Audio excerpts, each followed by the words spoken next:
Hi ho ho! Welcome to a new Boy Time Presents. This time on the hit film Stalker by Andrei Tarkovsky. As always, I'm joined by Babby. Mm. Hmm. Yeah, I feel like this may surprise some people that we're talking about this movie, maybe. Mainly because we don't usually do movies on the Presents series. We mostly do games, sometimes TV shows, and we've done one movie, I guess. Um, but you actually suggested Stalker to do for this show. So I guess maybe we'll start off. What made you want to pick this movie? Well, I like David Lynch a lot, Okay. and I was looking for something similar in that kind of area. There's also a couple of Soviet filmmakers where I'm like, I want to check that out, Sure. and I feel like these two lined up. And you can actually find some of his stuff on streaming services, which is not the case for a lot of these other ones. Yes, that is true. I don't know why that is. I guess maybe because it is so highly regarded, um, which we might get into later. But I'm going to go out on a limb. I'm going to assume that this is a top five movie for you. You could go top three, but yes. Okay, okay. I figured as that movie ended, I'm like, okay, this is like Babby's jam. This is everything that he likes and really any art depictions just wrapped up in one package. Um, so that does not surprise me that you loved this movie. Um, but I guess we'll start off with why did you like this movie? What about it did you love? I loved pretty much everything about it. Mm, Where do I even start?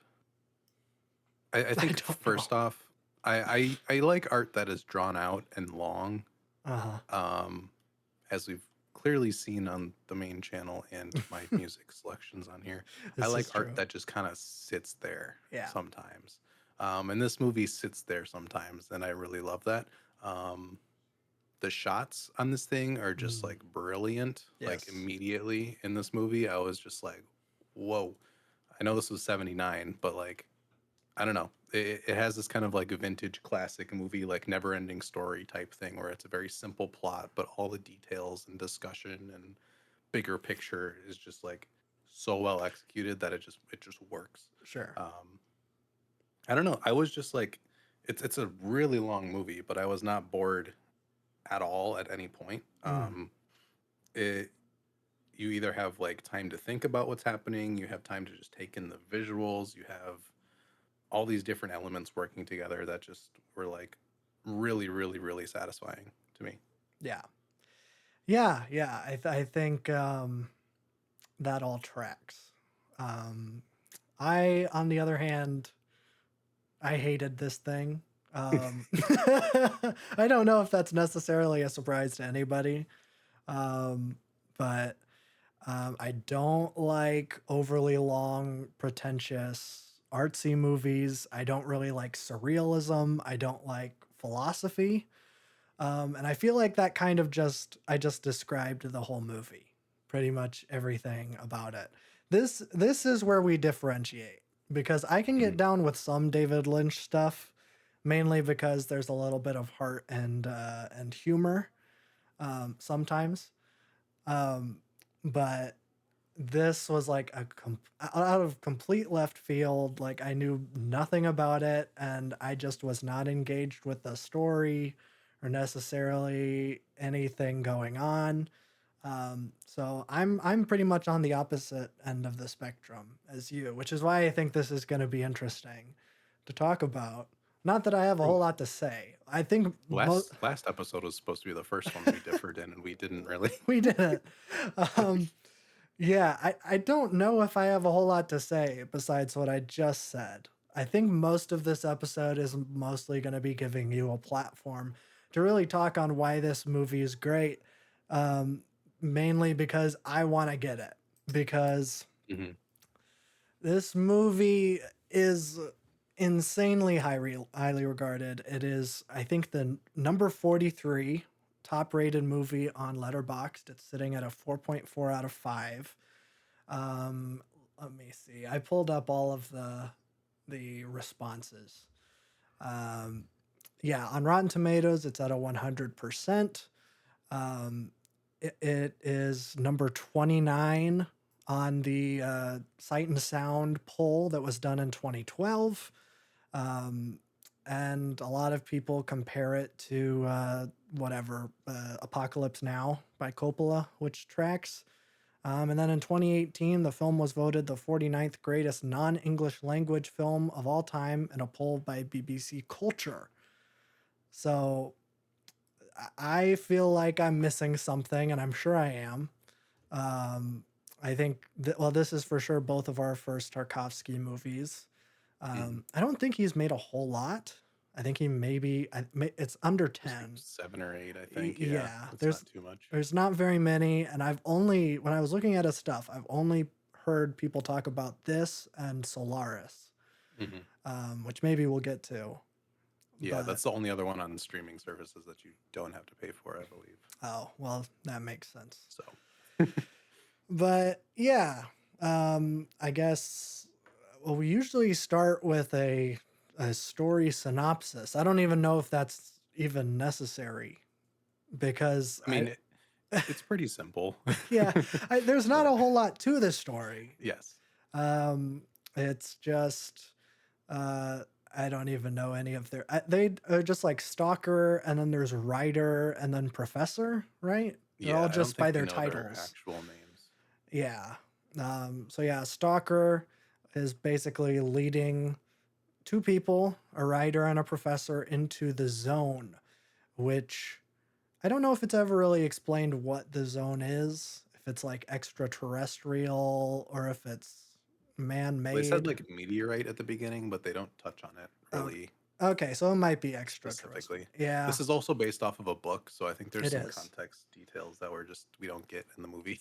Yes, and based on what I've read about Tarkovsky is that he's kind of like a Stanley Kubrick, where Yes, he pretty is like adjacent, I would say. pretty much everything that he ever did was based on a book, but just like Kubrick, he loosely Mhm. is adapting everything. So I don't know how much of this carries over. But yeah, that's pretty much it. They're leading two people into the zone, which like is a place where the normal laws of physics don't totally make sense or don't apply. Um, and basically, they have to go to the zone because in the zone, there's a room that can grant wishes. Is that right? It grants you your deepest desire. Okay. Okay. Um, and that's it. Yep, It's 2 hours that's and the 45 synopsis. minutes of that. Yes. So, Um, yeah, it's a 45-minute intro yep. before we see any color, famously. Yep. Um, It's like the Wizard of yeah, Oz. it's interesting because like the world building is really good in this movie, but at the same time, they don't tell you a time, location, or place. Um, it is all just implied, Well, we can which imply is Russia. interesting. We can imply Russia or Ukraine or anything in Yeah, that that's true. area. Yeah. Um, Filmed on a nuclear power plant, I believe. Oh, okay. There's a lot of interesting details I was finding out about the filming process and everything during like just in the couple days since I've seen it. Mm. Um, this movie might have killed him Oh, because really? this power plant had a minor nuclear failure a couple years before, and they filmed the entire movie here, Oh. twice actually, because he either got sabotaged or they completely just like lost the entire first film, so they had to reshoot everything, Oh, no. which is insane. Yeah. Um, but yeah, it's taking place in this kind of like we'll say, you know, Eastern Europe, Russia coded Sure. area. Um, Kind of a post apocalyptic, but again, it's not like explained extremely like on the nose. I Yeah. knew you were gonna have a hard time with this because nothing is given to you and everything is implied, and you have Yes. to kind of take what you want from everything. Uh-huh. Um, which I think is just like a fundamental difference in how certain people see art because I never look at main plot lines when I watch things or listen to things. Sure. I try to like understand the artist intention before I do that, which is a really weird way of looking at things. No, I Um, don't think so. but I don't know. That's my primary mode of like going into things like this. And I think going in with knowing it's super long, knowing that he is famous for like long, drawn out scenes and Mm, like dialogue heavy films.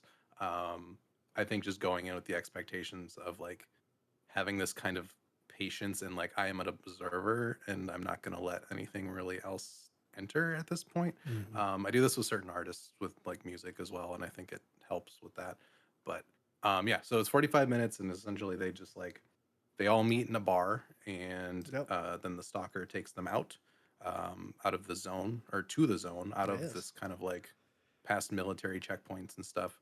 Um, to finally enter it, and then we get full color because it was sepia for the rest of it. Yeah. Um, I will say, just some of the shots in the sepia color grade is just like phenomenal.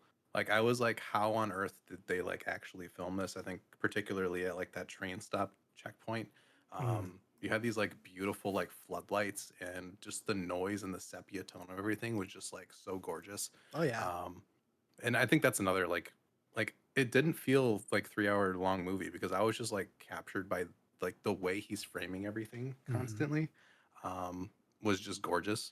Um but I think the premise of the movie has it's a very simple kind of storyline and get, but I think where it shines is in like the dialogue. Sometimes simplicity is better when it comes to this stuff. I think Lynch is like too far gone compared to this stuff. Because I think he buries every single symbolic thing or thing he's trying to get across in like four different layers of like metaphor Yeah. or directness to a point where it's just overtly silly, which I think is fine. But I love this premise of like, okay, we're gonna touch on like humanity as a whole and all this different philosophical questions and stuff, and we're gonna lay it out simply. Where it's like you have three characters, we don't give them names. Their name is what their job, their occupation, their goal is. Yeah.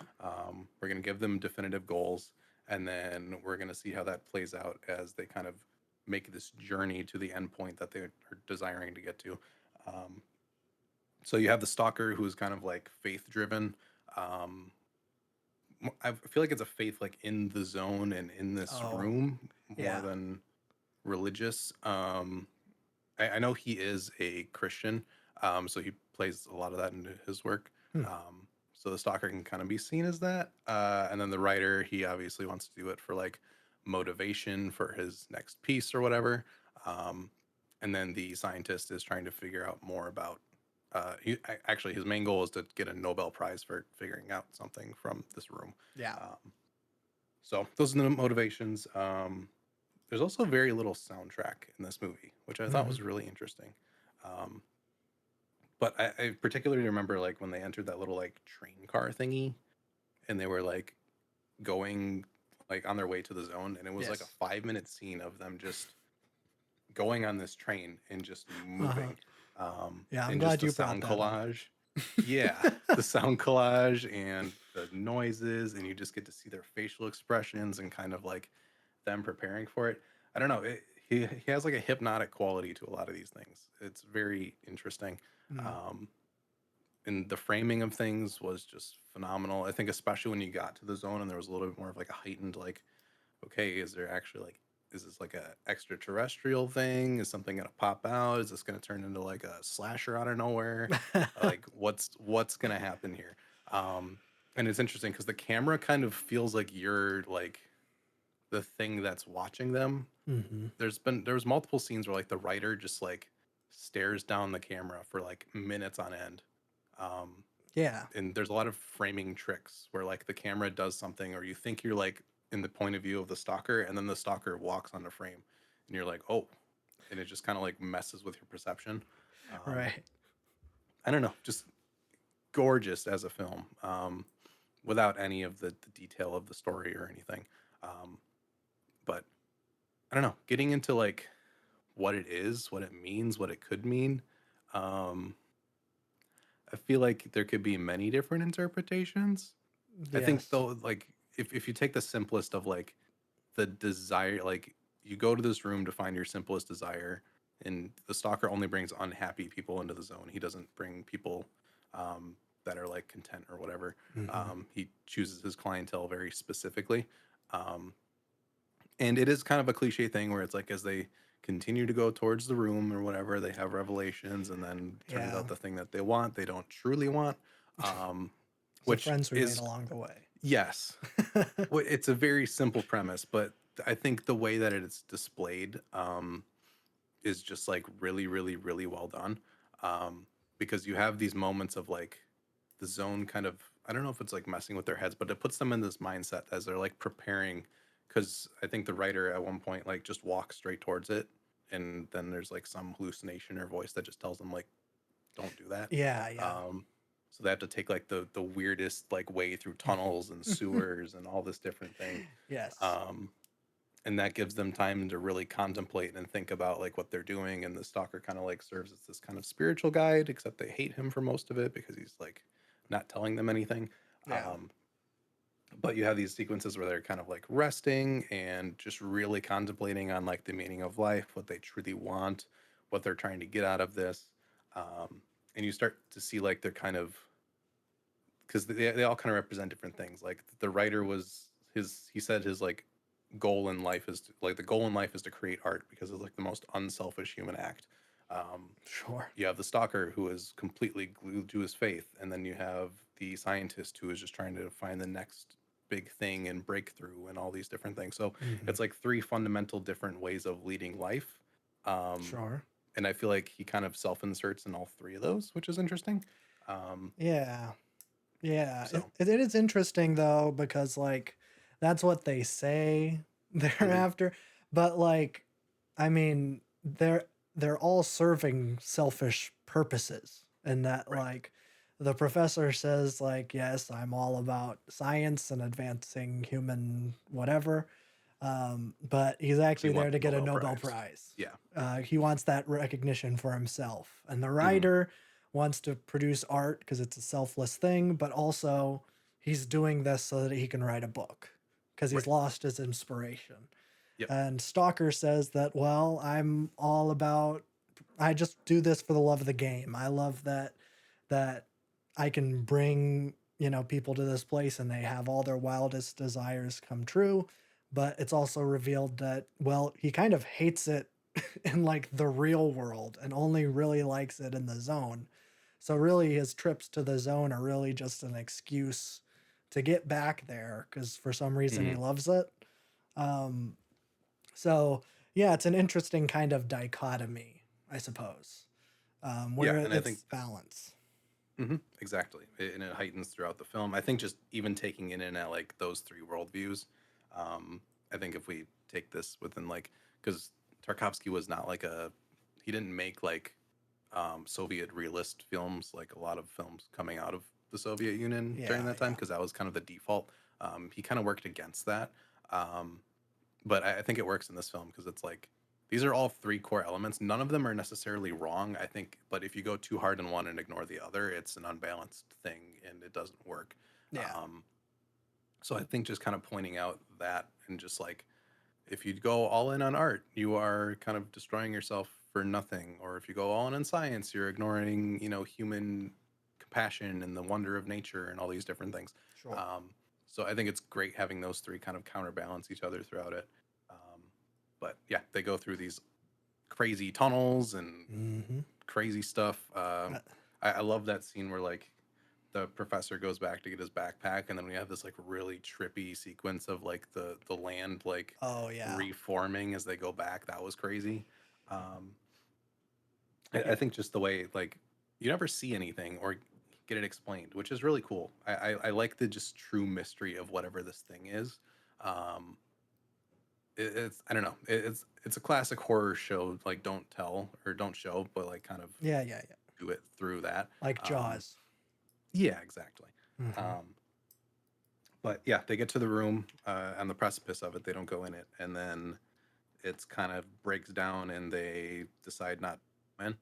Um, and I think this leads to the point of like we don't really know what our deepest desire was. They talk about this character Porcupine and how he went to the zone to try to save his brother, but then all he got was like a whole bunch of money, and then he killed himself like a week later. Yeah. So it's like we're not conscious of our own deepest desire, and this long journey that they went through gave them the adequate time to think if that's what they truly want and if we can even know what we want, Hmm. um, in this kind of just deep human experience and connection of like we don't really know what we're here to do. We can't really control our deepest desires. We try to make up things to make us feel whole and stuff like that. Yeah, I don't know. It was really well done, and I love the like just the things of dialogue between them were just really, really, really well written. And the movie gives you space to like think about what they're saying too. Like there's they stand like on the precipice of that room for like a good 20 minutes, I think, just talking and then having moments of no dialogue, and then they fight and then they go back. Um, I don't know. It was a really compelling thing, and if you're not into that kind of thing, this probably won't do anything for you. But um, I don't know. I mean, musically, I've been in this lane for the past like 4 months because, like, if I take the microphones in 2020, Yeah. that is very similar to this film and how it functions. Like, you have a very simple two chord structure for 45 minutes, and nothing happens for the first 7.5 minutes. It's just build up on world building, and then you have this kind of never ending stream of like what is human desire, what are we here for, how do we view time as a construct, like all these different themes are just like kind of flooding out, and it's kind of on us to just take them in and see where it takes us. um, and I think doing it through the lens of like this real kind of zone area where we are like in this thing where our guard is down and we go back to our like our human survival instincts and stuff like that. I don't know, it was just it was a gorgeous film. I loved it. It's interesting because like I was trying to pick out the differences in like American cinema and Soviet cinema at this time. Mm. Um, I just really love that there was a sci-fi movie with aliens where one or like just some kind of sci-fi post-apocalyptic. We don't ever get any of like the cause of it. Hmm. There's no like violence or anything. It's just like a deep meditation on the human condition set in this kind of post-apocalyptic like hero's journey. Um, Sure. my girlfriend was like, this kind of felt like a D&D like campaign I almost, can kind just of because you see have like that. yeah, you have these three dudes just kind of venturing into the unknown here. um but yeah, I was extremely compelled. I absolutely loved it. It's one of those where I think about it like once a day still, Mm. which I think is a sign of a good piece of art. It's like when I what I got is stuff like this is like it makes me think, it changes my perspective on certain things, and it brings in a new perspective and way of viewing things. Um, I think to bring back Kubrick into it, it's interesting too because like Tarkovsky had issues putting out his films. There was always like some kind of censure or backlash because it was very like um, bureaucratic still, Yeah. especially in the 70s, like reformist period. Hmm. Um, so it took him a long time to kind of get these through. I think initially they said the intro was too long, and then he went around and made it longer, um, Yeah. which is cool. I love that intro. Um, but it's interesting because like Kubrick had the same issues, and they're kind of Yeah. similar stylistically. But Kubrick had issues because they wanted things to be marketable and consumable for the average person. So there was a lot of pushback between that. But over at the Soviet side, it's like censorship through bureaucratic stuff and all of that. Mm. I think it. This movie also like points out because a lot of his stuff has like faith tied as a direct message. Um, and Soviet Union being an atheist nation, um, there was persecution of religious groups, which is like one of the worst parts of it. There's, you know, the Soviets did a lot of amazing things, but there was like a lot of setbacks that also occurred from that. It's Yeah. a completely new system, and we're still getting the hang of it, and probably still will for the next 500 years. Um, but religious persecution was a thing, which when you tie in all that context to this movie, I think it adds an extra layer with like the scientist, the artist, and this faithful person and their roles in society and the way that like they kind of view the world. Um, but yeah, it's interesting how that had to go through this its own form of like kind of government overreach or censure. So it is interesting viewing a product though that was not made for profit. Right, And it yeah. feels like that because every shot feels like there's so much passion into it. The message is, I don't want to say confusing, but the message is open ended It's and can ambiguous. lead to many different things. You can have an intellectual discussion about it for 3 hours, or you can talk about it for 10 minutes. Be like, oh yeah, this shot was cool. This shot was cool. Um, it wasn't about product placement or any of this stuff. No. It was just purely this is my vision in as like untouched as possible without it getting hit by censures. Yeah. Um, so it was really interesting to see. Yeah, yeah. I mean, I agree. Yeah, the 70s are probably like my favorite era of just film in general. Hmm. Um, Mainly because the studio system was kind of dying and everyone thought that film was over as like a commercial thing. So at least in the States here, you have like the most like auteur driven like dramas and like also just like counterculture movies coming out, which is great. And then we completely overcorrected once Star Wars came out, and then the Hmm. 80s led to the super commercialization of every single movie ever, which we are still reeling from. Um, One day we'll go back to what it was in the 70s, I hope, but I don't think that will happen any day soon. But yeah, I think about Stalker, I don't know if I have a whole lot to say just to wrap it up. Like, um, because yeah, like what you were saying, where it's like I don't vibe with like the whole philosophical stuff. So like when it is just like them resting and talking about like the meaning of life, I'm like, I don't care. This is like, because in my opinion, and maybe this is indicative of how Stalker is a good movie because it gets you to talk about your real life philosophical beliefs, um, which is a good sign of any art.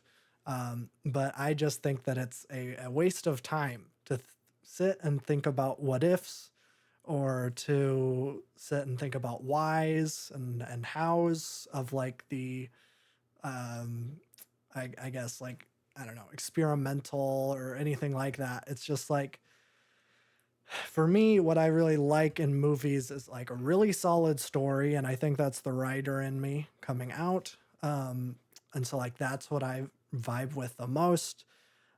So to sit around and talk about the what ifs without also supplying a really solid story, to me, it's a waste of time. I know it isn't for everyone else, but that's just my view on it. So I was mostly bored throughout the whole movie. I'm gonna be honest. This is a self crit. I was checking the time every 5 minutes for like the last hour. I think I actually had to take a break, like about when part two came on. I'm like, okay, I need to stop because like I need to like chill out, maybe play some Astrobot or something because I need to have a break because there was no way that I was gonna get through this all in one sitting. Um, so yeah, I really didn't vibe with it. I think and maybe I shouldn't have done this, but my review for this movie on Letterboxd was just a YouTube link to that Fantano Gunna review where he's sleeping. um, Probably not appropriate or whatever, not good film criticism, but that's just how I felt when I finished it. I Um, feel like this is one where you can come back in 5 years and be like, I'm a dumb, stupid idiot. yeah, I have a feeling that's what's going to happen. Yeah. That's definitely happened before. Um, like I am interested to go back to Eraserhead because I watched that in 2021 and I kind of hated it. Like, but I think that is the least accessible Lynch thing I have ever seen. Yeah. It is just all noise and there's like really nothing going on through the whole thing. It's all experimental. So pretty much everything I still hate, but um, maybe I would learn to appreciate a little bit more of it now. Because I think that was the first David Lynch thing I saw. I saw the first season of Twin Peaks in high school or right out of high school or something. But then it was Eraserhead, and I think that was probably the worst decision I could Yeah. have made. Um, but yeah, I'm definitely interested in watching more Soviet movies. I think any time that we have access to something that like was banned in our country, I think Mhm. is a good thing to pursue. Um, Absolutely. whether it's a book or a movie or an album or whatever, like War going to crimes. well, yeah, I was talking more about art, but yeah. So I think that going back and watching these old Soviet movies is important. And I actually, separately from you, also suggested a Soviet movie, I Am Yes. Cuba, which we might get to, um, Yeah. which is highly, highly regarded, same as this. So maybe we'll get to it at some point. But yeah, I guess that's our discussion on Stalker. Check it out. It is on Max, so it's pretty readily available. And Guessing because it's Criterion. it is, yeah. It's Criterion, um, and it's what is it? It's distributed by Janus Films, which Hmm. they do great work preserving old movies like this that are super artsy and wouldn't usually get distribution otherwise. I'm a big fan of Janus Films, so um, Good job, Janice. good job. You always know it's one of their movies because it's a little coin in the first True. little thing. Like, yes, okay, that's a sign of quality. I swear, like probably half of the old movies I watch have that coin, and I'm like so thankful for them for getting it accessible, which I really appreciate. Also, Max has Turner Classic Movies, which is probably another reason it's on there. Yeah. So Yeah. yeah, they have a lot of good stuff. But check out Stalker, check out Stellaris. We'll probably get to it at some point. I'm Yes, interested sir. in that. Could be Because the I same thing, but in space. that's fine. Maybe. I don't know. let me see how long Stellaris It's is. about the same. Okay, perfect. Yeah. Okay. We'll get to it at some point. It just won't be right now. Um, Yes. Suggest us Soviet films though, because this one I was not upset, but I was like a little sad that I couldn't like get into Soviet realism because mm, this movie is kind of the counter culture to that. right. So Yeah, I don't know much about Soviet movies. And I think a lot of that is that we just didn't have access to it. So a lot of people yeah, here in the exactly. West just don't know.